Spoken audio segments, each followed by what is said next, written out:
although afraid of the Peloponnesians because they had more ships in Asia than the Athenians, was yet disposed to be persuaded if he could, especially after his quarrel with the Peloponnesians at Cnidus about the Treaty of Therames. The quarrel had already taken place, as the Peloponnesians were by this time actually at Rhodes, and in it the original argument of Alcibiades touching the liberation of all the towns by the Lacedaemonians had been verified by the declaration of Lichas that it was impossible to submit to a convention which made the king master of all the states at any former time ruled by himself or by his fathers.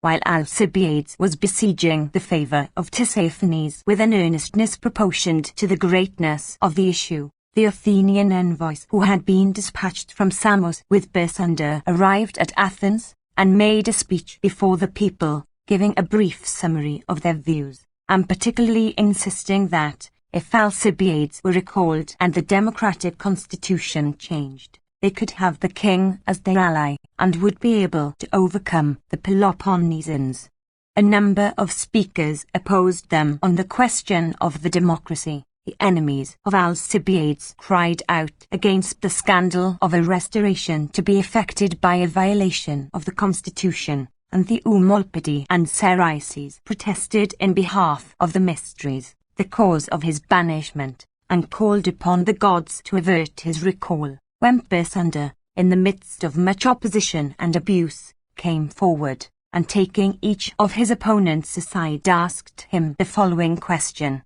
in the face of the fact that the Peloponnesians had as many ships as their own confronting them at sea, more cities in alliance with them, and the king and Tisiphone to supply them with money, of which the Athenians had none left, had he any hope of saving the state, unless someone could induce the king to come over to their side? Upon their replying that they had not, he then plainly said to them, "This we cannot have unless we have a more moderate form of government, and put the officers into fewer hands, and so gain the king's confidence, and forthwith restore Alcibiades, who is the only man living that can bring this about. The safety of the state, not the form of its government, is for the moment the most pressing question, as we can always change afterwards whatever we do not like." The people were at first highly irritated at the mention of an oligarchy, but upon understanding clearly from Bersander that this was the only resource left, they took counsel of their fears, and promised themselves some day to change the government again, and gave way. They accordingly voted that Bersander should sail with 10 others and make the best arrangement that they could with Tisiphone and Alcibiades. At the same time the people, upon the false accusation of Bersander, dismissed Phrynichus from his post together with his colleague Cyronides, sending Diometon and Leon to replace them in the command of the fleet. The accusation was that Phrynichus had betrayed Iasus and Images, and Bersander brought it because he thought him a man unfit for the business now in hand with Alcibiades. Bersander also went the round of all the clubs already existing in the city for help in lawsuits and elections, and urged them to draw together and to unite their efforts for the overthrow of the democracy, and after taking all other measures required by the circumstances, so that no time might be lost, set off with his 10 companions on his voyage to Tisiphone.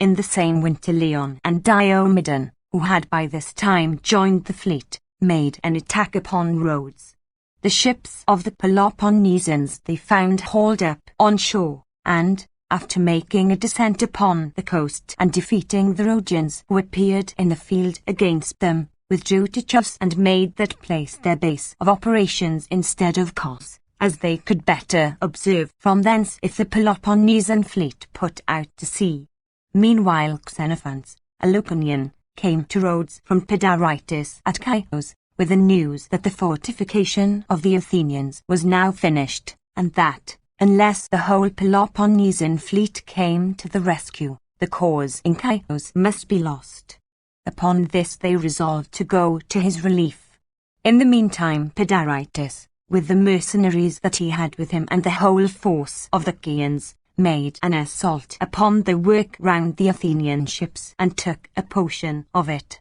and got possession of some vessels that were hauled up on shore, when the Athenians sallied out to the rescue, and first routing the Chians, next defeated the remainder of the force round Pedaritus, who was himself killed, with many of the Chians, a great number of arms being also taken.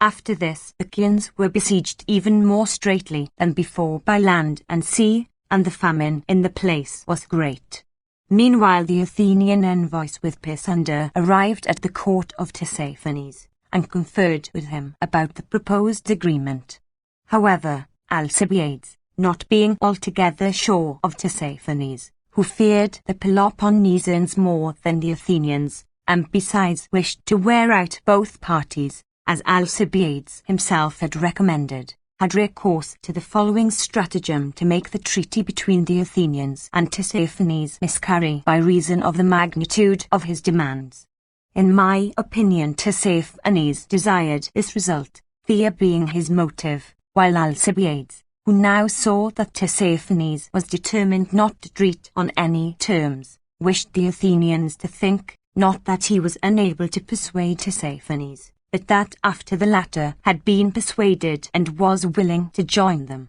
they had not conceded enough to him. For the demands of Alcibiades, speaking for Tissaphernes, who was present, were so extravagant that the Athenians, although for a long while they agreed to whatever he asked, yet had to bear the blame of failure. He required the cession of the whole of Ionia, next of the islands adjacent, besides other concessions, and these passed without opposition. At last, in the third interview, Alcibiades, who now feared a complete discovery of his inability, required them to allow the king to build ships and sail along his own coast wherever and with as many as he pleased. Upon this the Athenians would yield no further, and concluding that there was nothing to be done, but that they had been deceived by Alcibiades, went away in a passion and proceeded to Samos. Tissaphernes immediately after this, in the same winter, proceeded along shore to Corinth, desiring to bring the Peloponnesian fleet back to Miletus, and to supply them with pay, making a fresh convention upon such terms as he could get, in order not to bring matters to an absolute breach between them. He was afraid that if many of their ships were left without pay they would be compelled to engage and be defeated, or that their vessels being left without hands the Athenians would attain their objects without his assistance. Still more he feared that the Peloponnesians might ravage the continent in search of supplies. Having calculated and considered all this, agreeably to his plan of keeping the two sides equal, he now sent for the Peloponnesians and gave them pay, and concluded with them a third treaty in words following. In the 13th year of the reign of Darius, while Alcibiades was ephor at Lacedaemon, a convention was concluded in the plain of the Maeand by the Lacedaemonians and their allies with Tissaphernes, Hierones, and the sons of Pharnaces, concerning the affairs of the king and of the Lacedaemonians and their allies. 1. The country of the king in Asia shall be the king's, and the king shall treat his own country as he pleases. 2. The Lacedaemonians and their allies shall not invade or injure the king's country, neither shall the king invade or injure that of the Lacedaemonians or of their allies. If any of the Lacedaemonians or of their allies invade or injure the king's country, the Lacedaemonians and their allies shall prevent it, and if any from the king's country invade or injure the country of the Lacedaemonians or of their allies, the king shall prevent it. 3. Tissaphernes shall provide pay for the ships now present, according to the agreement, until the arrival of the king's vessels, but after the arrival of the king's vessels the Lacedaemonians and their allies may pay their own ships if they wish it. If, however, they choose to receive the pay from Tissaphernes, Tissaphernes shall furnish it, and the Lacedaemonians and their allies shall repay him at the end of the war such moneys as they shall have received. 4. After the vessels have arrived, the ships of the Lacedaemonians and of their allies and those of the king shall carry on the war jointly, according as Tisiphone and the Lacedaemonians and their allies shall think best. If they wish to make peace with the Athenians, they shall make peace also jointly. This was the treaty. After this Tisiphone prepared to bring up the Phoenician fleet according to agreement, and to make good his other promises, or at all events wished to make it appear that he was so preparing.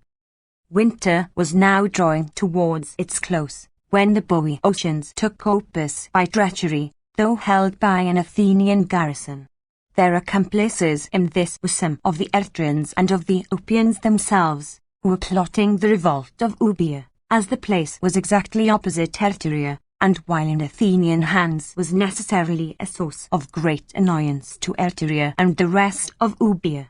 Opus being in their hands, the Eretrians now came to Rhodes to invite the Peloponnesians into Euboea. The latter, however, were rather bent on the relief of the distressed Chians, and accordingly put out to sea and sailed with all their ships from Rhodes. Off Driopium they sighted the Athenian fleet out at sea sailing from Chios, and, neither attacking the other, arrived, the latter at Samos, the Peloponnesians at Miletus, seeing that it was no longer possible to relieve Chios without a battle. And this winter ended, and with it ended the 20th year of this war of which Thucydides is the historian.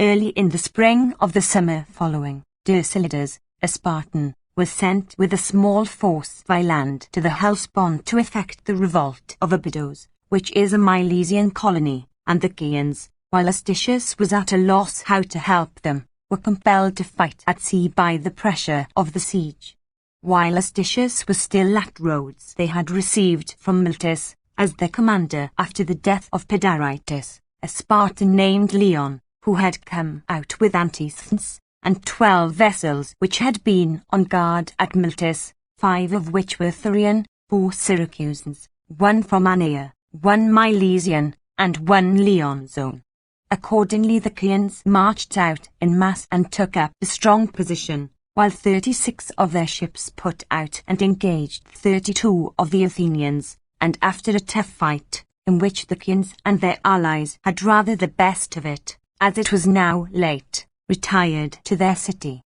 Immediately after this Thucydides arrived by land from Miletus, and Abydos in the Hellespont revolted to him and Phanabazes, and Lampsacus 2 days later. Upon receipt of this news, Strombichides hastily sailed from Chios with 24 Athenian ships, some transports carrying heavy infantry being of the number, and defeating the Lampsacans who came out against him, took Lampsacus, which was unfortified, at the first assault, and making prize of the slaves and goods restored the freemen to their homes, and went on to Abydos. The inhabitants, however, refusing to capitulate, and his assaults failing to take the place, he sailed over to the coast opposite, and appointed Sestos, the town in the Chersonese held by the Medes at a former period in this history, as the centre for the defence of the whole Hellespont. In the meantime the Chians commanded the sea more than before,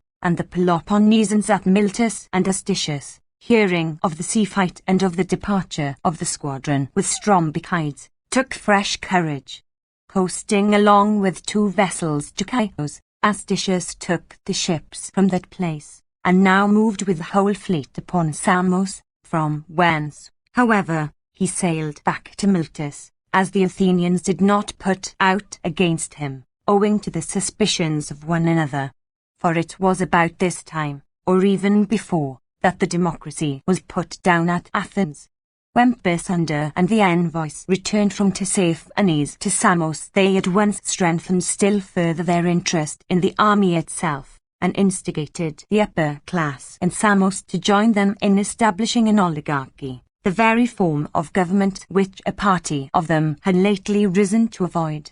At the same time the Athenians at Samos, after a consultation among themselves, determined to let Alcibiades alone, since he refused to join them, and besides was not the man for an oligarchy, and now that they were once embarked, to see for themselves how they could best prevent the ruin of their cause, and meanwhile to sustain the war, and to contribute without stint money and all else that might be required from their own private estates, as they would henceforth labour for themselves alone. After encouraging each other in these resolutions, they now at once sent off half the envoys and Pisander to do what was necessary at Athens, with instructions to establish oligarchies on their way in all the subject cities which they might touch at, and dispatched the other half in different directions to the other dependencies. Ditrephes also, who was in the neighbourhood of Chios, and had been elected to the command of the Thracian towns, was sent off to his government, and arriving at Thassos abolished the democracy there. 2 months, however, had not elapsed after his departure before the Thasians began to fortify their town, being already tired of an aristocracy with Athens, and in daily expectation of freedom from Lacedaemon. Indeed, there was a party of them, whom the Athenians had banished, with the Peloponnesians, who were their friends in the town, were already making every exertion to bring a squadron, and to effect the revolt of Thassos, and this party thus saw exactly what they most wanted done, that is to say, the reformation of the government without risk, and the abolition of the democracy which would have opposed them. Things at Thassos thus turned out just the contrary to what the oligarchical conspirators at Athens expected, and the same in my opinion was the case in many of the other dependencies, as the cities no sooner got a moderate government and liberty of action, than they went on to absolute freedom without being at all seduced by the show of reform offered by the Athenians. Pisander and his colleagues on their voyage along shore abolished, as had been determined, the democracies in the cities, and also took some heavy infantry from certain places as their allies, and so came to Athens. Here they found most of the work already done by their associates. Some of the younger men had banded together, and secretly assassinated one Androcles, the chief leader of the commons, and mainly responsible for the banishment of Alcibiades, Androcles being singled out both because he was a popular leader and because they sought by his death to recommend themselves to Alcibiades, who was, as they supposed, to be recalled, and to make Tisiphone their friend. There were also some other obnoxious persons whom they secretly did away with in the same manner. Meanwhile their cry in public was that no pay should be given except to persons serving in the war, and that not more than 5,000 should share in the government, and those such as were most able to serve the state in person and in purse. But this was a mere catchword for the multitude, as the authors of the revelation were really to govern. However, the assembly and the council of the bean still met notwithstanding, although they discussed nothing that was not approved of by the conspirators, who both supplied the speakers and reviewed in advance what they were to say. Fear, and the sight of the numbers of the conspirators, closed the mouths of the rest, or if any ventured to rise in opposition, he was presently put to death in some convenient way, and there was neither search for the murderers nor justice to be had against them if suspected, but the people remained motionless, being so thoroughly cowed that men thought themselves lucky to escape violence, even when they held their tongues. An exaggerated belief in the numbers of the conspirators also demoralized the people, rendered helpless by the magnitude of the city, and by their want of intelligence with each other, and being without means of finding out what those numbers really were. For the same reason it was impossible for anyone to open his grief to a neighbour and to concert measures to defend himself, as he would have had to speak either to one whom he did not know, or whom he knew but did not trust. Indeed, all the popular party approached each other with suspicion, each thinking his neighbour concerned in what was going on, the conspirators having in their ranks persons whom no one could ever have believed capable of joining an oligarchy, and these it was who made the many so suspicious, and so helped to procure impunity for the few, by confirming the commons in their mistrust of one another. At this juncture arrived Pisander and his colleagues, who lost no time in doing the rest. First they assembled the people, and moved to elect 10 commissioners with full powers to frame a constitution, and that when this was done they should on an appointed day lay before the people their opinion as to the best mode of governing the city. Afterwards, when the day arrived, the conspirators enclosed the assembly in Colonus, a temple of Poseidon, a little more than a mile outside the city, when the commissioners simply brought forward this single motion, that any Athenian might propose with impunity whatever measure he pleased, heavy penalties being imposed upon any who should indict for illegality, or otherwise molest him for so doing. The way thus cleared, it was now plainly declared that all tenure of office and receipt of pay under the existing institutions were at an end, and that 5 men must be elected as presidents, who should in their turn elect 100, and each of the 100 3 apiece, and that this body thus made up to 400 should enter the council chamber with full powers and govern as they judged best, and should convene the 5,000 whenever they pleased. The man who moved this resolution was Pisander, who was throughout the chief ostensible agent in putting down the democracy. But he who concerted the whole affair, and prepared the way for the catastrophe, and who had given the greatest thought to the matter, was Antiphon, one of the best men of his day in Athens, who, with a head to contrive measures and a tongue to recommend them, did not willingly come forward in the assembly or upon any public scene, being ill looked upon by the multitude owing to his reputation for talent, and who yet was the one man best able to aid in the courts, or before the assembly, the suitors who required his opinion. Indeed, when he was afterwards himself tried for his life on the charge of having been concerned in setting up this very government, when the 400 were overthrown and hardly dealt with by the commons, he made what would seem to be the best defence of any known up to my time. Phrynichus also went beyond all others in his zeal for the oligarchy, afraid of Alcibiades, and assured that he was no stranger to his intrigues with Astitius at Samos. He held that no oligarchy was ever likely to restore him, and once embarked in the enterprise, proved, where danger was to be faced, by far the staunchest of them all. Thrums, son of Hagnon, was also one of the foremost of the subverters of the democracy, a man as able in council as in debate. Conducted by so many and by such sagacious heads, the enterprise, great as it was, not unnaturally went forward, although it was no light matter to deprive the Athenian people of its freedom, almost 100 years after the deposition of the tyrants, when it had been not only not subject to any during the whole of that period, but accustomed during more than half of it to rule over subjects of its own. The assembly ratified the proposed constitution, without a single opposing voice, and was then dissolved, after which the 400 were brought into the council chamber in the following way.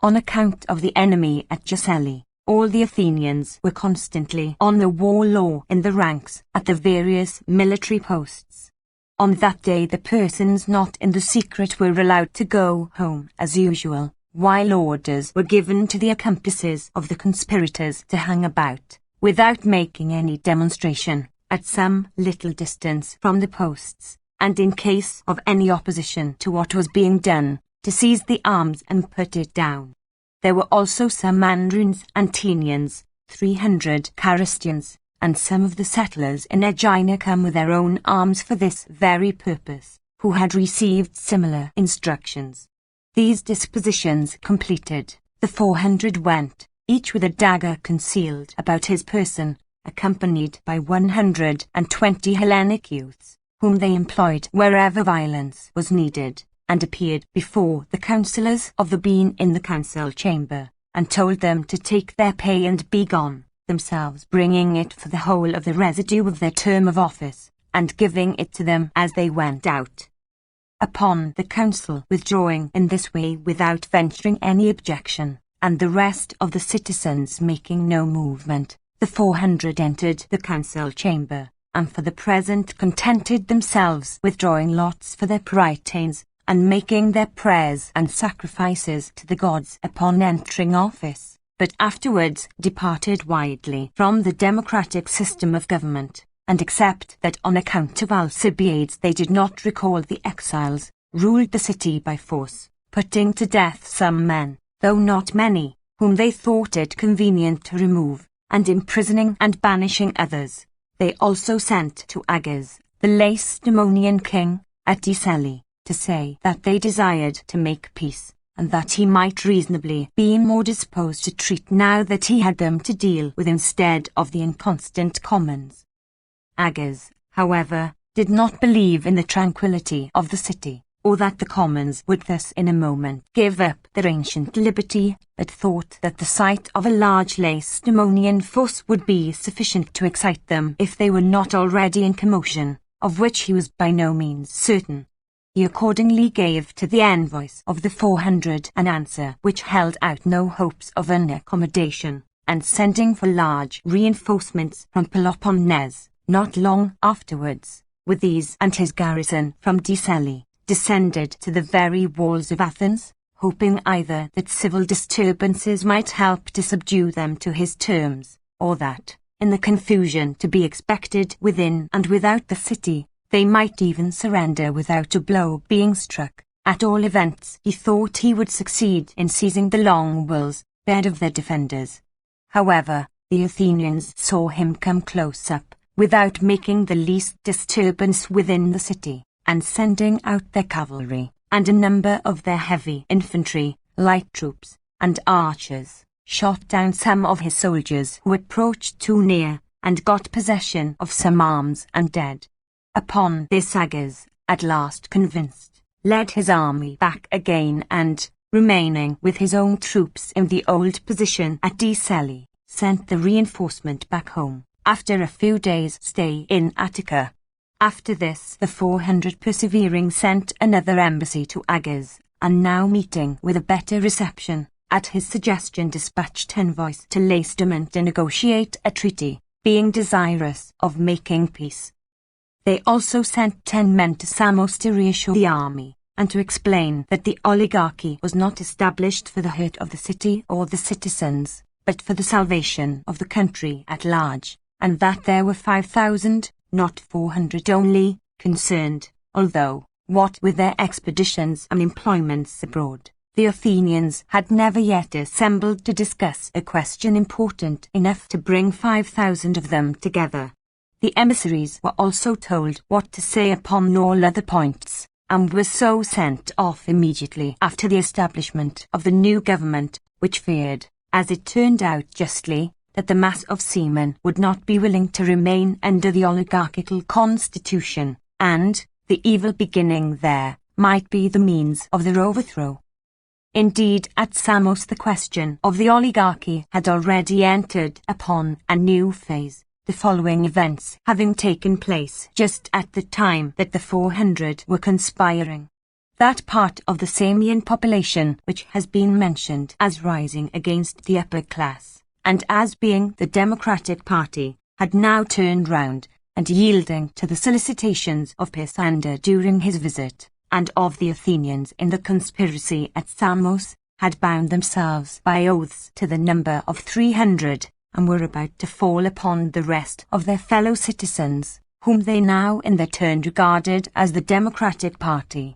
Meanwhile they put to death one Hyperbolus, an Athenian, a pestilent fellow that had been ostracized, not from fear of his influence or position, but because he was a rascal and a disgrace to the city, being aided in this by Charminus, one of the generals, and by some of the Athenians with them, to whom they had sworn friendship, and with whom they perpetrated other acts of the kind, and now determined to attack the people. The latter got wind of what was coming, and told 2 of the generals, Leon and Diomedon, who, on account of the credit which they enjoyed with the commons, were unwilling supporters of the oligarchy, and also Thrasybulus and Thrasyllus, the former a captain of a galley, the latter serving with the heavy infantry, besides certain others who had ever been thought most opposed to the conspirators, entreating them not to look on and see them destroyed, and Samos, the sole remaining stay of their empire, lost to the Athenians. Upon hearing this, the persons whom they addressed now went round the soldiers one by one, and urged them to resist, especially the crew of the Perilous, which was made up entirely of Athenians and freemen, and had from time out of mind been enemies of oligarchy, even when there was no such thing existing, and Leon and Diomedon left behind some ships for their protection in case of their sailing away anywhere themselves. Accordingly, when the 300 attacked the people, all these came to the rescue, and foremost of all the crew of the Perilous, and the Samian commons gained the victory, and putting to death some 30 of the 300, and banishing 3 others of the ringleaders, accorded an amnesty to the rest, and lived together under a democratic government for the future. The ship Perilous, with Chires, son of Archestratus, on board, an Athenian who had taken an active part in the revolution, was now without loss of time sent off by the Samians and the army to Athens to report what had occurred, the fact that the 400 were in power not being yet known. When they sailed into harbour, the 400 immediately arrested 2 or 3 of the Parali and, taking the vessel from the rest, shifted them into a troopship and set them to keep guard round Euboea.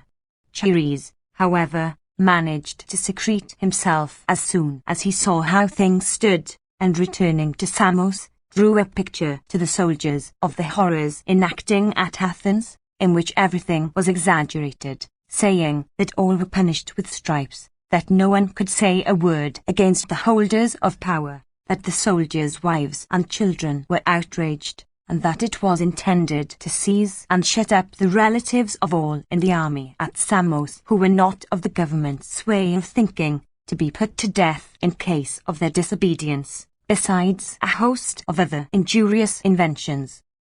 On hearing this, the first thought of the army was to fall upon the chief authors of the oligarchy and upon all the rest concerned. Eventually, however, they desisted from this idea upon the men of moderate views opposing it and warning them against ruining the cause, with the enemy close at hand and ready for battle. After this, Thucydides, son of Lycus, and Thrasyllus, the chief leaders in the revolution, now wishing in the most public manner to change the government at Samos to a democracy, bound all the soldiers by the most tremendous oaths, and those of the oligarchical party more than any, to accept a democratic government, to be united, to prosecute actively the war with the Peloponnesians, and to be enemies of the 400, and to hold no communication with them. The same oath was also taken by all the Samians of full age, and the soldiers associated the Samians in all their affairs and in the fruits of their dangers, having the conviction that there was no way of escape for themselves or for them, but that the success of the 400 or of the enemy at Miletus must be their ruin. The struggle now was between the army trying to force a democracy upon the city, and the 400 an oligarchy upon the camp. Meanwhile the soldiers forthwith held an assembly, in which they deposed the former generals and any of the captains whom they suspected, and chose new captains and generals to replace them, besides Thucydides and Thrasyllus, whom they had already. They also stood up and encouraged one another, and among other things urged that they ought not to lose heart because the city had revolted from them, as the party seceding was smaller and in every way poorer in resources than themselves. They had the whole fleet with which to compel the other cities in their empire to give them money just as if they had their base in the capital, having a city in Samos which, so far from wanting strength, has when at war been within an ace of depriving the Athenians of the command of the sea, while as far as the enemy was concerned they had the same base of operations as before. Indeed, with the fleet in their hands, they were better able to provide themselves with supplies than the government at home. It was their advanced position at Samos which had throughout enabled the home authorities to command the entrance into Piraeus, and if they refused to give them back the constitution, they would now find that the army was more in a position to exclude them from the sea than they were to exclude the army. Besides, the city was of little or no use towards enabling them to overcome the enemy, and they had lost nothing in losing those who had no longer either money to send them, the soldiers having to find this for themselves, or good counsel, which entitles cities to direct armies. On the contrary, even in this the home government had done wrong in abolishing the institutions of their ancestors, while the army maintained the said institutions, and would try to force the home government to do so likewise. So that even in point of good counsel the camp had as good counsellors as the city. Moreover, they had but to grant him security for his person and his recall, and Alcibiades would be only too glad to procure them the alliance of the king. And above all, if they failed altogether, with the navy which they possessed, they had numbers of places to retire to in which they would find cities and lands. Debating together and comforting themselves after this manner, they pushed on their war measures as actively as ever, and the 10 envoys sent to Samos by the 400, learning how matters stood while they were still at Delos, stayed quiet there. About this time a cry arose, a Peloponnesian fleet at Miletus, that Astitius and Tissaphernes were ruining their cause. Astitius had not been willing to fight at sea, either before, while they were still in full vigour, and the fleet of the Athenians small, or now, when the enemy was, as they were informed, in a state of sedition, and his ships not yet united, but kept them waiting for the Phoenician fleet from Tissaphernes, which had only a nominal existence, at the risk of wasting away in inactivity, while Tissaphernes not only did not bring up the fleet in question, but was ruining their navy by payments made irregularly, and even then not made in full. They must therefore, they insisted, delay no longer, but fight a decisive naval engagement. The Syracusans were the most urgent of any.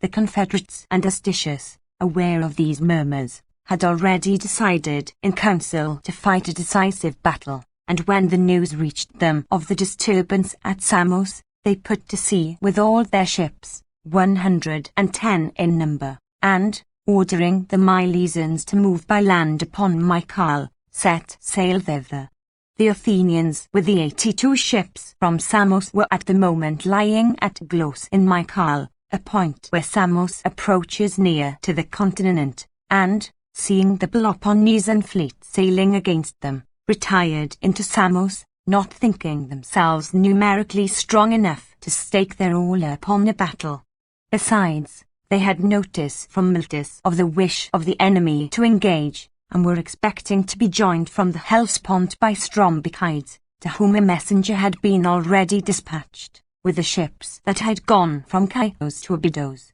The Athenians accordingly withdrew to Samos, and the Peloponnesians put in at Mycale, and encamped with the land forces of the Milesians and the people of the neighbourhood. The next day they were about to sail against Samos, when tidings reached them of the arrival of Strombichides with a squadron from the Hellespont, upon which they immediately sailed back to Miletus. The Athenians, thus reinforced, now in their turn sailed against Miletus with 108 ships, wishing to fight a decisive battle, but, as no one put out to meet them, sailed back to Samos.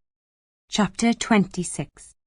21st year of the war. Recall of Alcibiades to Samos, revolt of Euboea and downfall of the 400, battle of Cynosma.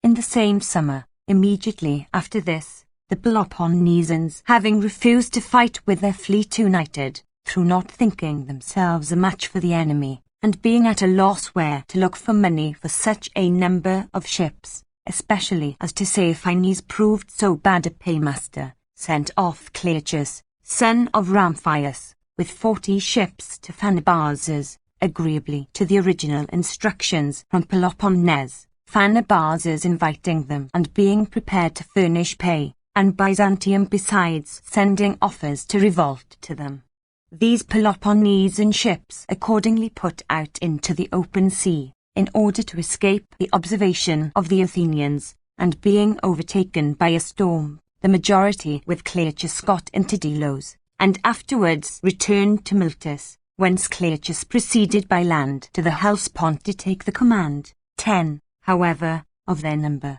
under the Megarian Halixus, made good their passage to the Hellespont, and effected the revolt of Byzantium. After this, the commanders at Samos were informed of it, and sent a squadron against them to guard the Hellespont, and an encounter took place before Byzantium between 8 vessels on either side.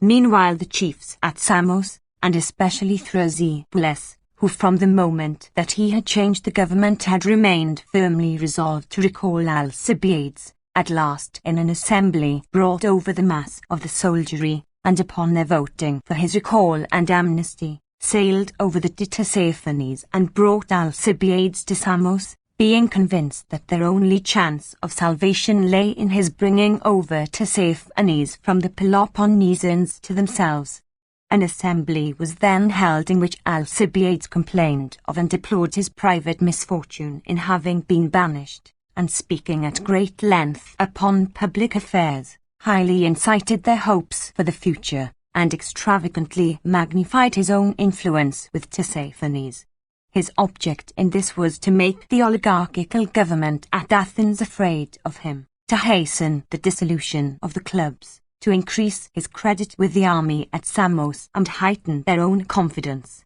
and lastly to prejudice the enemy as strongly as possible against Tisiphonies, and blast the hopes which they entertained. Alcibiades accordingly held out to the army such extravagant promises as the following, that Tisiphonies had solemnly assured him that if he could only trust the Athenians they should never want for supplies while he had anything left, no, not even if he should have to coin his own silver couch, and that he would bring the Phoenician fleet now at Aspendus to the Athenians instead of to the Peloponnesians, but that he could only trust the Athenians if Alcibiades were recalled to be his security for them. Upon hearing this, and much more besides, the Athenians at once selected him general together with the former ones, and put all their affairs into his hands. There was now not a man in the army who would have exchanged his present hopes of safety and vengeance upon the 400 for any consideration whatever. And after what they had been told they were now inclined to disdain the enemy before them, and to sail at once for Piraeus. To the plan of the sailing for Piraeus, leaving their more immediate enemies behind them, Alcibiades opposed the most positive refusal, in spite of the numbers that insisted upon it, saying that now that he had been elected general he would first sail to Tisiphonies and concert with him measures for carrying on the war. Accordingly, upon leaving this assembly, he immediately took his departure in order to have it thought that there was an entire confidence between them, and also wishing to increase his consideration with Tisiphonies, and to show that he had now been elected general and was in a position to do him good or evil as he chose, thus managing to frighten the Athenians with Tisiphonies and Tisiphonies with the Athenians. Meanwhile the Peloponnesians at Miletus heard of the recall of Alcibiades and, already distrustful of Tisiphonies, now became far more disgusted with him than ever. Indeed, after their refusal to go out and give battle to the Athenians when they appeared before Miletus, Tisiphonies had grown slacker than ever in his payments, and even before this, on account of Alcibiades, his unpopularity had been on the increase. Gathering together, just as before, the soldiers and some persons of consideration besides the soldiery began to reckon up how they had never yet received their pay in full, that what they did receive was small in quantity, and even that paid irregularly, and that unless they fought a decisive battle or removed to some station where they could get supplies, the ship's crews would desert, and that it was all the fault of Astitius, who humoured Tisiphonies for his own private advantage. The army was engaged in these reflections when the following disturbance took place about the person of Astitius. Most of the Syracusan and Thurian sailors were freemen, and these the freest crews in the armament were likewise the boldest in setting upon Astitius and demanding their pay. The latter answered somewhat stiffly and threatened them, and when Dorius spoke up for his own sailors, even went so far as to lift his baton against him, upon seeing which the mass of men, in sailor fashion, rushed in a fury to strike Astitius. He, however, saw them in time and fled for refuge to an altar, and they were thus parted without his being struck. Meanwhile the fort built by Tissaphernes in Miletus was surprised and taken by the Milesians, and the garrison in it turned out, an act which met with the approval of the rest of the allies, and in particular of the Syracusans, but which found no favour with Lichas, who said moreover that the Milesians and the rest in the king's country ought to show a reasonable submission to Tissaphernes and to pay him court, until the war should be happily settled. The Milesians were angry with him for this and for other things of the kind, and upon his afterwards dying of sickness, would not allow him to be buried where the Lacedaemonians with the army desired. The discontent of the army with Astitius and Tissaphernes had reached this pitch, when Minarus arrived from Lacedaemon to succeed Astitius as admiral, and assumed the command. Astitius now set sail for home, and Tissaphernes sent with him one of his confidants, Golides, a Carian, who spoke the two languages, to complain of the Milesians for the affair of the fort, and at the same time to defend himself against the Milesians, who were, as he was aware, on their way to Sparta chiefly to denounce his conduct, and had with them Hermocrates, who was to accuse Tissaphernes of joining with Alcibiades to ruin the Peloponnesian cause and of playing a double game. Indeed, Hermocrates has always been at enmity with him about the pay not being restored in full, and eventually when he was banished from Syracuse, and new commanders, Potamus, Miscon, and Demarchus, had come out to Miletus to the ships of the Syracusans, Tissaphernes pressed harder than ever upon him in his exile, and among other charges against him accused him of having once asked him for money, and then given himself out as his enemy because he failed to obtain it. While Astitius and the Milesians and Hermocrates made sail for Lacedaemon, Alcibiades had now crossed back from Tissaphernes to Samos. After his return the envoys of the 400 sent, as has been mentioned above, to pacify and explain matters to the forces at Samos, arrived from Delos, and an assembly was held in which they attempted to speak. The soldiers at first would not hear them, and cried out to put to death the subverters of the democracy, but at last, after some difficulty, calmed down and gave them a hearing. Upon this the envoys proceeded to inform them that the recent change had been made to save the city, and not to ruin it or to deliver it over to the enemy, for they had already had an opportunity of doing this when he invaded the country during their government, that all the 5,000 would have their proper share in the government, and that their hearers' relatives had neither outrage, as Chares had slanderously reported, nor of their ill treatment to complain of, but were all in undisturbed enjoyment of their property just as they had left them. Besides these they made a number of other statements which had no better success with their angry auditors, and amid a host of different opinions the one which found most favour was that of sailing to Piraeus. Now it was that Alcibiades for the first time did the state a service, and one of the most signal kind.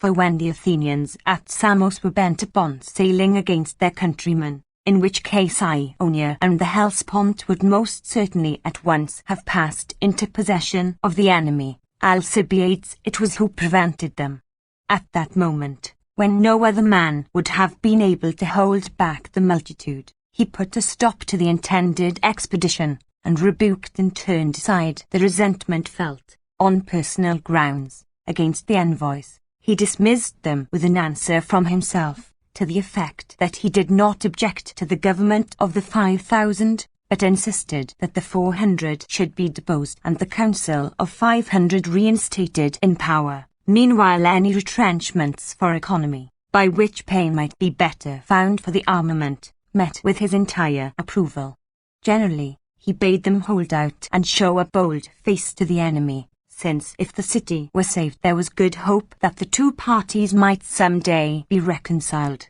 whereas if either were once destroyed, that at Samos, or that at Athens, there would no longer be any one to be reconciled to. Meanwhile arrived envoys from the Argives, with offers of support to the Athenian commons at Samos. These were thanked by Alcibiades, and dismissed with a request to come when called upon. The Argives were accompanied by the crew of the Paralus, whom we left placed in a troop ship by the 400 with orders to cruise round Euboea, and who being employed to carry to Lacedaemon some Athenian envoys sent by the 400, Lespodias, Aristophon, and Melesias, as they sailed by Argos laid hands upon the envoys, and delivering them over to the Argives as the chief subverters of the democracy, themselves, instead of returning to Athens, took the Argive envoys on board, and came to Samos in the galley which had been confided to them.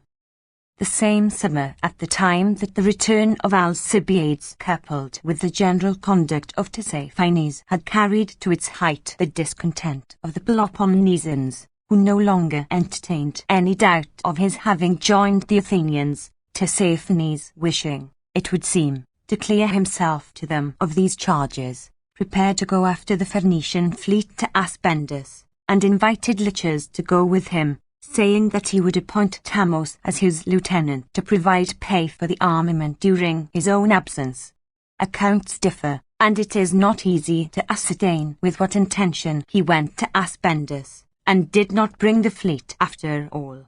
That 147 Phoenician ships came as far as Aspendus is certain, but why they did not come on has been variously accounted for. Some think that he went away in pursuance of his plan of wasting the Peloponnesian resources, since at any rate Tamos, his lieutenant, far from being any better, proved a worse paymaster than himself. Others that he brought the Phoenicians to Aspendus to exact money from them for their discharge, having never intended to employ them. Others again that it was in view of the outcry against him at Lacedaemon, in order that it might be said that he was not in fault, but that the ships were illy manned and that he had certainly gone to fetch them.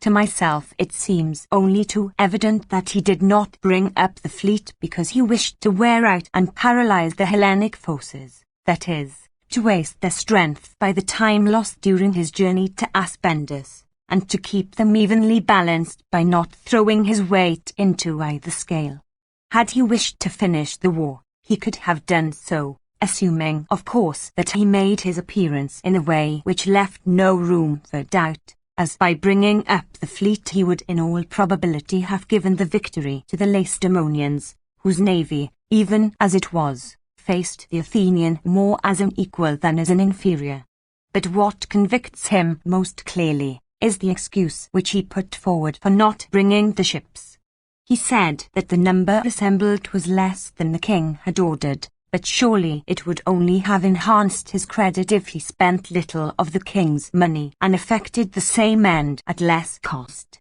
In any case, whatever was his intention, Tissaphernes went to Aspendus and saw the Phoenicians, and the Peloponnesians at his desire sent a Lacedaemonian called Philip with 2 galleys to fetch the fleet.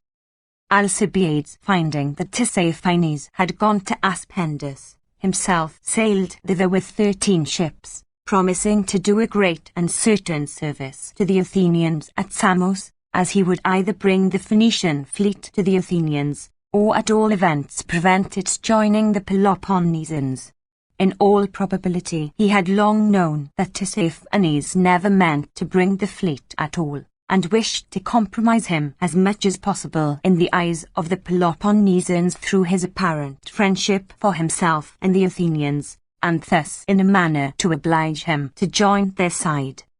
While Alcibiades weighed anchor and sailed eastward straight for Phaselis and Corinth, the envoys sent by the 400 to Samos arrived at Athens. Upon their delivering the message from Alcibiades, telling them to hold out and to show a firm front to the enemy, and saying that he had great hopes of reconciling them with the army and of overcoming the Peloponnesians, the majority of the members of the oligarchy, who were already discontented and only too much inclined to be quit of the business in any safe way that they could, were at once greatly strengthened in their resolve. These now banded together and strongly criticized the administration, their leaders being some of the principal generals and men in office under the oligarchy, such as Thucydides, son of Hagnon, Aristocrates, son of Celius, and others, who, although among the most prominent members of the government, being afraid,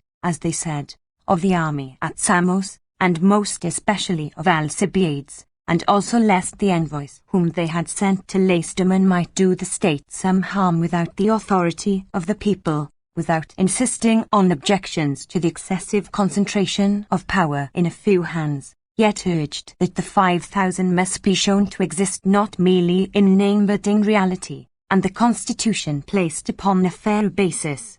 But this was merely their political cry, most of them being driven by private ambition into the line of conduct so surely fatal to oligarchies that arise out of democracies. For all at once pretend to be not only equals but each the chief and master of his fellows, while under a democracy a disappointed candidate accepts his defeat more easily, because he has not the humiliation of being beaten by his equals. But what most clearly encouraged the malcontents was the power of Alcibiades at Samos, and their own disbelief in the stability of the oligarchy, and it was now a race between them as to which should first become the leader of the commons. Meanwhile the leaders and members of the 400 most opposed to a democratic form of government, Phrynichus, who had had the quarrel with Alcibiades during his command at Samos, Aristagus, the bitter and inveterate enemy of the commons, and Pisander and Antiphon and others of the chiefs were ready as soon as they entered upon power, and again when the army at Samos seceded from them and declared for a democracy, had sent envoys from their own body to Lacedaemon and made every effort for peace, and had built the wall in Asia, now redoubled their exertions when their envoys returned from Samos, and they saw not only the people but their own most trusted associates turning against them. Alarmed at the state of things at Athens as at Samos, they now sent off in haste Antiphon and Phrynichus and 10 others with injunctions to make peace with Lacedaemon upon any terms, no matter what, that should be at all tolerable. Meanwhile they pushed on more actively than ever with the wall in Asia. Now the meaning of this wall, according to Thucydides and his supporters, was not so much to keep out the army of Samos, in case of its trying to force its way into Piraeus, as to be able to let in, at pleasure, the fleet and army of the enemy. For Asia is a mole of Piraeus, close alongside of the entrance of the harbour, and was now fortified in connection with the wall already existing on the land side, so that a few men placed in it might be able to command the entrance, the old wall on the land side and the new one now being built within on the side of the sea, both ending in one of the 2 towers standing at the narrow mouth of the harbour. They also walled off the largest porch in Piraeus, which was in immediate connection with this wall, and kept it in their own hands, compelling all to unload the corn that came into the harbour, and what they had in stock, and to take it out from thence when they sold it. These measures had long provoked the murmurs of Thucydides, and when the envoys returned from Lacedaemon without having effected any general pacification, he affirmed that this wall was like to prove the ruin of the state. At this moment 42 ships from Peloponnese, including some Siciliot and Italiot vessels from Locri and Tarentum, had been invited over by the Euboeans and were already riding off Las in Lycaonia preparing for the voyage to Euboea, under the command of Agesandridas, son of Agesander, a Spartan. Thucydides now affirmed that this squadron was destined not so much to aid Euboea as the party fortifying Asia, and that unless precautions were speedily taken the city would be surprised and lost. This was no mere calumny, there being really some such plan entertained by the accused. Their first wish was to have the oligarchy without giving up the empire, failing this to keep their ships and walls and be independent, while, if this also were denied them, sooner than be the first victims of the restored democracy, they were resolved to call in the enemy and make peace, give up their walls and ships, and at all costs retain possession of the government, if their lives were only assured to them. For this reason they pushed forward the construction of their work with posterns and entrances and means of introducing the enemy, being eager to have it finished in time. Meanwhile the murmurs against them were at first confined to a few persons and went on in secret, until Phrynichus, after his return from the embassy to Lacedaemon, was laid wait for and stabbed in full market by one of the Propoli, falling down dead before he had gone far from the council chamber. The assassin escaped, but his accomplice, an Argive, was taken and put to the torture by the 400, without their being able to extract from him the name of his employer, or anything further than that he knew of many men who used to assemble at the house of the commander of the Propoli and at other houses. Here the matter was allowed to drop. This so emboldened Thrones and aristocrats and the rest of their partisans in the 400 and out of doors, that they now resolved to act. For by this time the ships had sailed round from Las, and anchoring at Abydos had overrun Aegina, and Thrones asserted that, being bound for Euboea, they would never have sailed into Aegina and come back to anchor at Abydos, unless they had been invited to come to aid in the designs of which he had always accused the government. Further inaction had therefore now become impossible. In the end, after a great many seditious harangues and suspicions, they set to work in real earnest. The heavy infantry in Piraeus building the wall in Nation Ear, among whom was aristocrats, a colonel, with his own tribe, laid hands upon Alexicles, a general under the oligarchy and a devoted adherent of the cabal, and took him into a house and confined him there. In this they were assisted by one Herman, commander of the Propoli in Munichia, and others, and above all had with them the great bulk of the heavy infantry.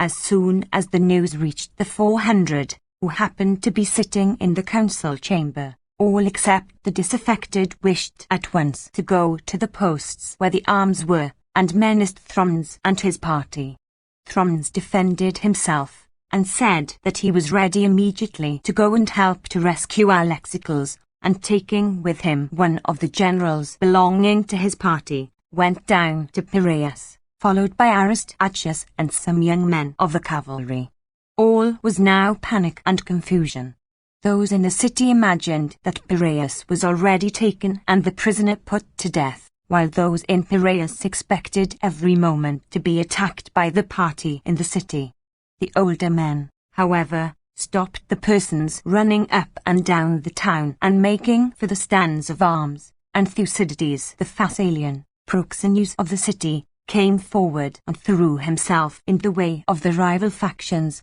and appealed to them not to ruin the state, while the enemy was still at hand waiting for his opportunity, and so at length succeeded in quieting them and in keeping their hands off each other. Meanwhile Thrones came down to Piraeus, being himself one of the generals, and raged and stormed against the heavy infantry, while Aristachus and the adversaries of the people were angry in right earnest. Most of the heavy infantry, however, went on with the business without faltering, and asked Thrones if he thought the wall had been constructed for any good purpose, and whether it would not be better that it should be pulled down. To this he answered that if they thought it best to pull it down, he for his part agreed with them. Upon this the heavy infantry and a number of the people in Piraeus immediately got up on the fortification and began to demolish it. Now their cry to the multitude was that all should join in the work who wished the 5,000 to govern instead of the 400. For instead of saying in so many words all who wished the commons to govern, they still disguised themselves under the name of the 5,000, being afraid that these might really exist, and that they might be speaking to one of their number and get into trouble through ignorance. Indeed, this was why the 400 neither wished the 5,000 to exist, nor to have it known that they did not exist, being of opinion that to give themselves so many partners in empire would be downright democracy, while the mystery in question would make the people afraid of one another.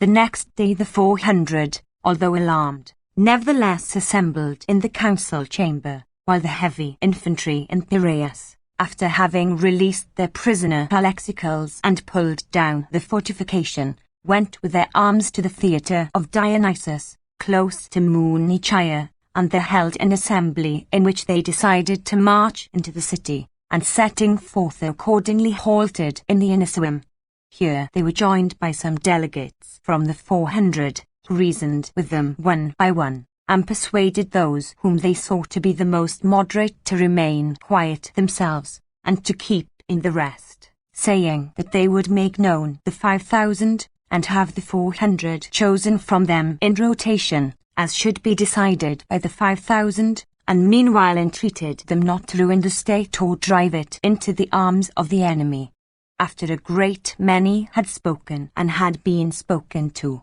the whole body of heavy infantry became calmer than before, absorbed by their fears for the country at large, and now agreed to hold upon an appointed day an assembly in the theatre of Dionysus for the restoration of concord. When the day came for the assembly in the theatre, and they were upon the point of assembling, news arrived that the 42 ships under Sandrides were sailing from Megara along the coast of Salamis. The people to a man now thought that it was just what Thrones and his party had so often said, that the ships were sailing to the fortification, and concluded that they had done well to demolish it. But though it may possibly have been by appointment that Sandrides hovered about Abydos and the neighbourhood, he would also naturally be kept there by the hope of an opportunity arising out of the troubles in the town. In any case the Athenians, on receipt of the news, immediately ran down in mass to Piraeus, seeing themselves threatened by the enemy with a worse war than their war among themselves, not at a distance, but close to the harbour of Athens. Some went on board the ships already afloat, while others launched fresh vessels, or ran to defend the walls and the mouth of the harbour. Meanwhile the Peloponnesian vessels sailed by, and rounding Sunium anchored between Thoricus and Praesia, and afterwards arrived at Opus. The Athenians, with revolution in the city, and unwilling to lose a moment in going to the relief of their most important possession, for Euboea was everything to them now that they were shut out from Attica, were compelled to put to sea in haste and with untrained crews, and sent Timocles with some vessels to Elteria. These upon their arrival, with the ships already in Euboea, made up a total of 36 vessels, and were immediately forced to engage. For Sandrides, after his crews had dined, put out from Opus, which is about 7 miles from Elteria by sea, and the Athenians, seeing him sailing up, immediately began to man their vessels. The sailors, however, instead of being by their ships, as they supposed, were gone away to purchase provisions for their dinner in the houses in the outskirts of the town, the Eltrians having so arranged that there should be nothing on sale in the marketplace, in order that the Athenians might be a long time in manning their ships, and, the enemy's attack taking them by surprise, might be compelled to put to sea just as they were. A signal also was raised in Elteria to give them notice in Opus when to put to sea. The Athenians, forced to put out so poorly prepared, engaged off the harbour of Elteria, and after holding their own for some little while notwithstanding, were at length put to flight and chased to the shore.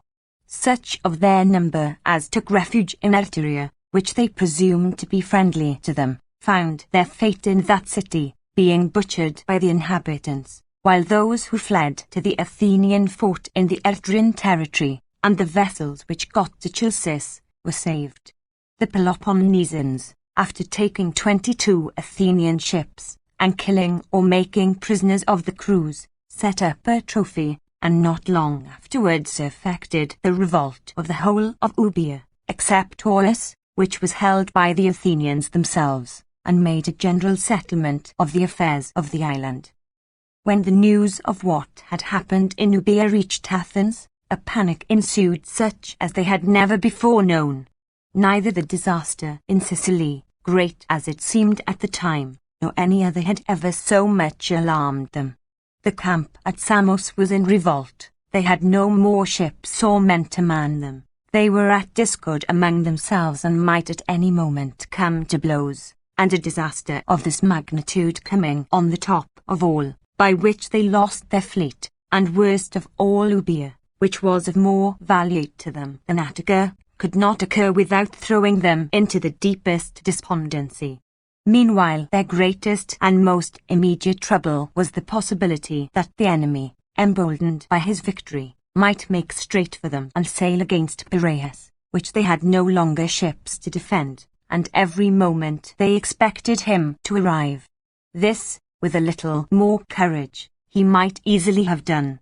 in which case he would either have increased the dissensions of the city by his presence, or, if he had stayed to besiege it, have compelled the fleet from Ionia, although the enemy of the oligarchy, to come to the rescue of their country and of their relatives, and in the meantime would have become master of the Hellespont, Ionia, the islands, and of everything as far as Euboea, or, to speak roundly, of the whole Athenian empire. But here, as on so many other occasions, the Lacedaemonians proved the most convenient people in the world for the Athenians to be at war with. The wide difference between the two characters, the slowness and want of energy of the Lacedaemonians, and contrasted with the dash and enterprise of their opponents, proved of the greatest service, especially to a maritime empire like Athens. Indeed, this was shown by the Syracusans, who were most like the Athenians in character, and also most successful in combating them.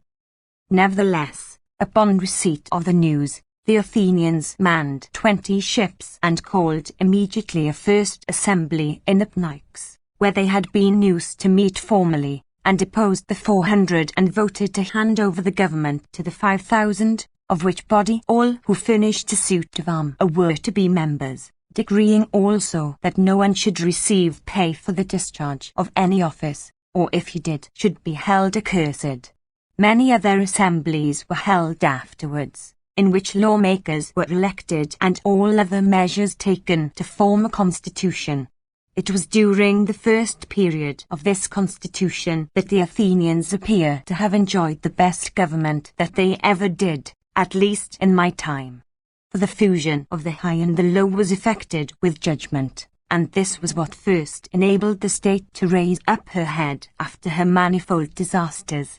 They also voted for the recall of Alcibiades and of other exiles, and sent to him and to the camp at Samos, and urged them to devote themselves vigorously to the war. Upon this revolution taking place, the party of Pisander and Alexicles and the chiefs of the oligarchs immediately withdrew to Decele, with a single exception of Aristachus, one of the generals, who hastily took some of the most barbarian of the archers and marched to Eno. This was a fort of the Athenians upon the Boeotian border, at that moment besieged by the Corinthians, irritated by the loss of a party returning from Decele, who had been cut off by the garrison. The Corinthians had volunteered for this service, and had called upon the Boeotians to assist them. After communicating with them, Aristachus deceived the garrison in Eno by telling them that their countrymen in the city had compounded with the Lacedaemonians, and that one of the terms of the capitulation was that they must surrender the place to the Boeotians. The garrison believed him as he was general, and besides knew nothing of what had occurred owing to the siege, and so evacuated the fort under truce. In this way the Boeotians gained possession of Eno, and the oligarchy and the troubles at Athens ended. To return to the Peloponnesians in Miletus. No pay was forthcoming from any of the agents deputed by Tisiphone for that purpose upon his departure for Aspendus. Neither the Phoenician fleet nor Tisiphones showed any signs of appearing, and Philip, who had been sent with him, and another Spartan, Hippocrates, who was at Faceless, wrote word to Minarus, the admiral, that the ships were not coming at all, and that they were being grossly abused by Tisiphone. Meanwhile Phanabazes was inviting them to come, and making every effort to get the fleet and, like Tisiphone, to cause the revolt of the cities in his government still subject to Athens, founding great hopes on his success, until at length, at about the period of the summer which we have now reached, Minarus yielded to his importunities, and, with great order and at a moment's notice, in order to elude the enemy at Samos, weighed anchor with 73 ships from Miletus and set sail for the Hellespont. Thither 16 vessels had already preceded him in the same summer, and had overrun part of the Chersonese. Being caught in a storm, Minarus was compelled to run into Icarus and, after being detained 5 or 6 days by stress of weather, arrived at Chios.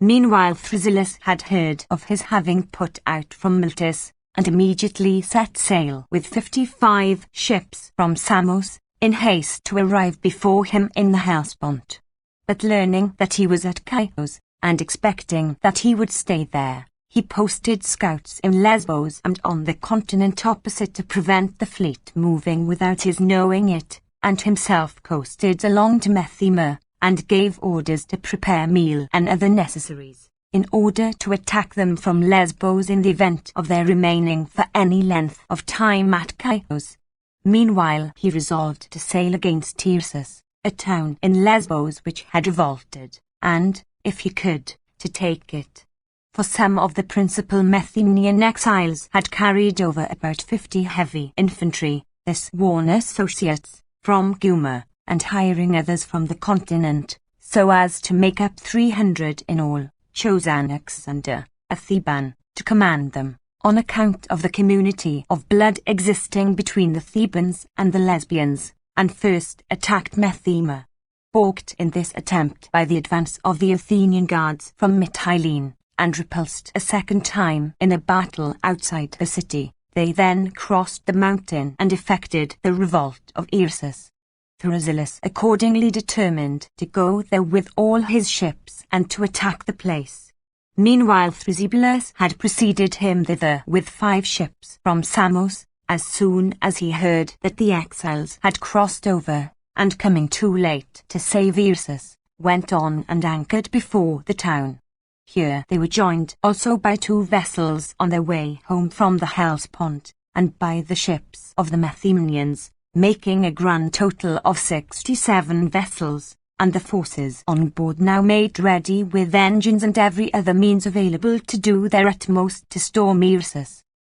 In the meantime Minarus and the Peloponnesian fleet at Chios, after taking provisions for 2 days and receiving 3 Chian pieces of money for each man from the Chians, on the 3rd day put out in haste from the island, in order to avoid falling in with the ships at Ursus. They did not make for the open sea, but keeping Lesbos on their left, sailed for the continent. After touching at the port of Carteria, in the Phaeaciid, and dining, they went on along the Cumaean coast and supped at Arginusi, on the continent over against Mytilene. From thence they continued their voyage along the coast, although it was late in the night, and arriving at Harmatus on the continent opposite Methema, dined there, and swiftly passing Lectum, Larissa, Hamaxitis, and the neighbouring towns, arrived a little before midnight at Rheteum. Here they were now in the Hellespont. Some of the ships also put in at Sigeum and at other places in the neighbourhood. Meanwhile the warnings of the fire signals and the sudden increase in the number of the fires on the enemy's shore informed the 18 Athenian ships at Sestos of the approach of the Peloponnesian fleet. That very night they set sail in haste just as they were, and, hugging the shore of the Chersonese, coasted along to Elaus, in order to sail out into the open sea away from the fleet of the enemy. After passing unobserved the 16 ships at Abydos, which had nevertheless been warned by their approaching friends to be on the alert to prevent their sailing out, at dawn they sighted the fleet of Minarus, which immediately gave chase, All had not time to get away. The greater number, however, escaped to Imbros and Lemnos, while 4 of the hindmost were overtaken off Elaus. One of these was stranded opposite to the temple of Protesilaus and taken with its crew, 2 others without their crews. The 4th was abandoned on the shore of Imbros and burned by the enemy. After this the Peloponnesians were joined by the squadron from Abydos, which made up their fleet to a grand total of 86 vessels. They spent the day in unsuccessfully besieging Elaus, and then sailed back to Abydos. Meanwhile the Athenians, deceived by their scouts, and never dreaming of the enemy's fleet getting by undetected, were tranquilly besieging Irsus. As soon as they heard the news they instantly abandoned Irsus, and made with all speed for the Hellespont, and after taking 2 of the Peloponnesian ships which had been carried out too far into the open sea in the ardour of the pursuit and now fell in their way, the next day dropped anchor at Elaus, and, bringing back the ships that had taken refuge at Imbros, during 5 days prepared for the coming engagement. After this they engaged in the following way. The Athenians formed in column and sailed close alongshore to Sestos, upon perceiving which the Peloponnesians put out from Abydos to meet them. Realizing that a battle was now imminent, both combatants extended their flank. The Athenians along the Chersonese from Idarchus to Ariane with 76 ships, the Peloponnesians from Abydos to Dardanus with 86. The Peloponnesian right wing was occupied by the Syracusans, their left by Minarus in person with the best sailors in the navy, the Athenian left by Thrasyllus, their right by Thrasybulus, the other commanders being in different parts of the fleet. The Peloponnesians hastened to engage first, and outflanking with their left the Athenian right sought to cut them off, if possible, from sailing out of the straits, and to drive their centre upon the shore, which was not far off. The Athenians, perceiving their intention, extended their own wing and outsailed them, while their left had by this time passed the point of Cynosma. This, however, obliged them to thin and weaken their centre, especially as they had fewer ships than the enemy, and as the coast round Point Cynosma formed a sharp angle which prevented their seeing what was going on the other side of it. The Peloponnesians now attacked their centre and drove ashore the ships of the Athenians, and disembarked to follow up their victory. No help could be given to the centre either by the squadron of Thrasybulus on the right, on account of the number of ships attacking him, or by that of Thrasyllus on the left, from whom the point of Cynosma hid what was going on, and who was also hindered by his Syracusan and other opponents, whose numbers were fully equal to his own. At length, however, the Peloponnesians in the confidence of victory began to scatter in pursuit of the ships of the enemy, and allowed a considerable part of their fleet to get into disorder. On seeing this the squadron of Thrasybulus discontinued their lateral movement and, facing about, attacked and routed the ships opposed to them, and next fell roughly upon the scattered vessels of the victorious Peloponnesian division, and put most of them to flight without a blow. The Syracusans also had by this time given way before the squadron of Thrasyllus, and now openly took to flight upon seeing the flight of their comrades.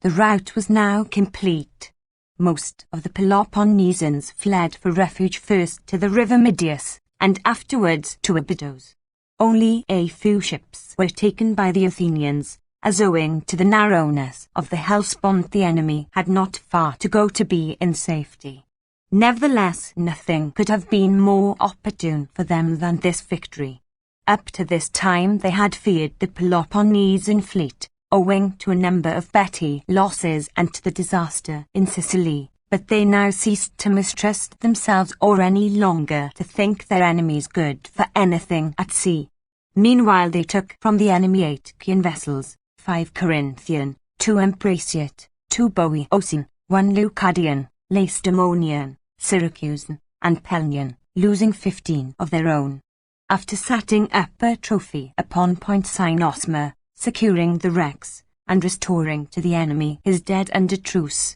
they sent off a galley to Athens with the news of their victory. The arrival of this vessel with its son hoped for good news, after the recent disasters of Euboea, and in the revelation at Athens, gave fresh courage to the Athenians, and caused them to believe that if they put their shoulders to the wheel their cause might yet prevail.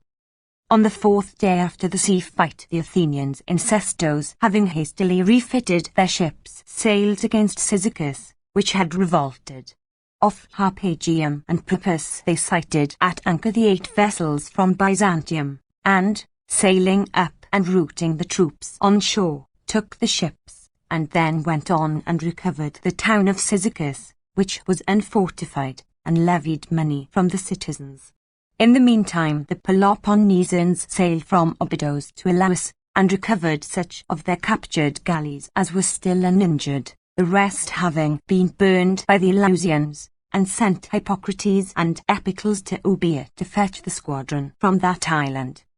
About the same time Alcibiades returned with his 13 ships from Cornus and Phaselis to Samos, bringing word that he had prevented the Phoenician fleet from joining the Peloponnesians, and had made Tissaphernes more friendly to the Athenians than before. Alcibiades now manned 9 more ships, and levied large sums of money from the Halicarnassians, and fortified Cos.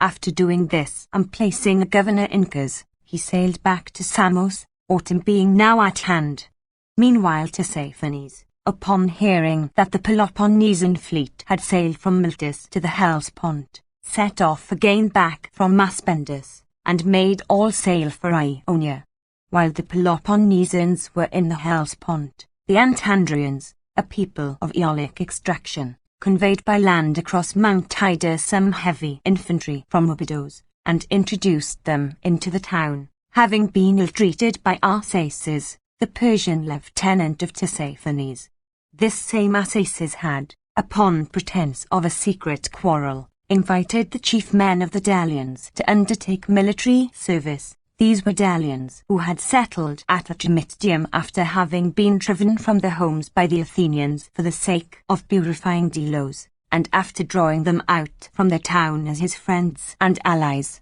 had laid wait for them at dinner, and surrounded them and caused them to be shot down by his soldiers. This deed made the Antandrians fear that he might some day do them some mischief, and as he also laid upon them burdens too heavy for them to bear, they expelled his garrison from their citadel.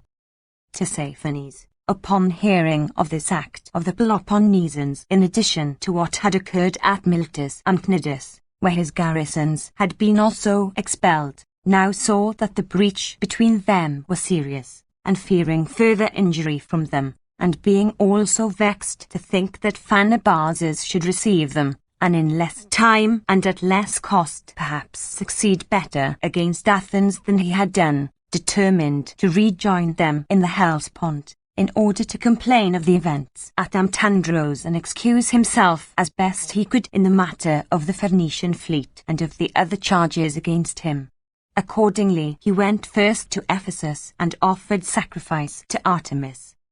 When the winter after this summer is over, the 21st year of this war will be completed. The end.